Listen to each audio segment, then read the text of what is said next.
तर basically enum class काय असतं कोटलीनमध्ये, एका प्रोडक्शन रेडी ॲपमध्ये ॲज अ बेस्ट प्रॅक्टिस म्हणून फॉलो करणारा क्लास. म्हणजे जेव्हा आपण एका प्रोडक्शन रेडी ॲपवरती काम करतो त्यावेळेस असे खूप सारे अप्रोचेस असतात जे आपण ॲज अ बेस्ट प्रॅक्टिसेस म्हणून त्या ठिकाणी फॉलो करतो आपल्या प्रोजेक्टमध्ये, राईट. एक इन जनरल एक एक्झाम्पल कन्सिडर करू. आपल्याकडे एक वीक असतं इंटायर, राईट.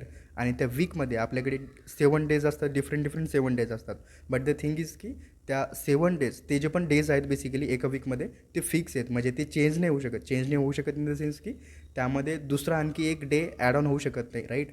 ते फिक्स नंबर ऑफ डेज आहेत जे आपले एका वीकमध्ये त्या ठिकाणी कन्सिडर केले जातील, राईट. तर टेक्निकली जर तुम्ही बघितलं की समजा जेव्हा आपल्याकडे अशा काही कॉन्स्टंट व्हॅल्यूज असतात किंवा असे काही फिक्स नंबर ऑफ व्हॅल्यूज असतात जे चेंज नाही होऊ शकत, राईट, आणि कॉन्स्टंट म्हणजे फिक्स राहतील बेसिकली, राईट. तर त्या व्हॅल्यूज डिक्लेअर करण्यासाठी आपण कोटलीनमध्ये इनम क्लासचा यूज करतो. एक एक्झाम्पल कन्सिडर करू टेक्निकली.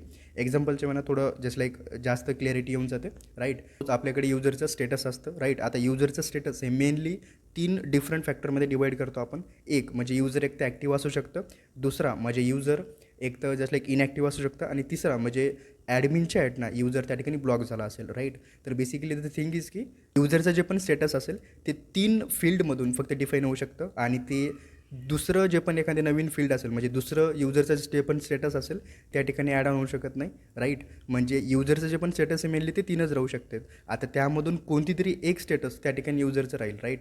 सो इट मीन्स की अशा काही कॉन्स्टंट व्हॅल्यूज किंवा समजा असे फिक्स व्हॅल्यूज डिफाईन करण्यासाठी आपण कोटलीनमध्ये इनम क्लासचा यूज करतो, राईट. आता याच्या रिगार्डिंग डिटेलमध्ये व्हिडिओ पण येणार आहे उद्या, ज्यामध्ये आपण ह्या सगळ्या गोष्टी एकदम स्क्रॅचपासून त्या ठिकाणी कव्हर केल्यात, राईट. सो बाकी भेटू नेक्स्ट व्हिडिओमध्ये. बाय.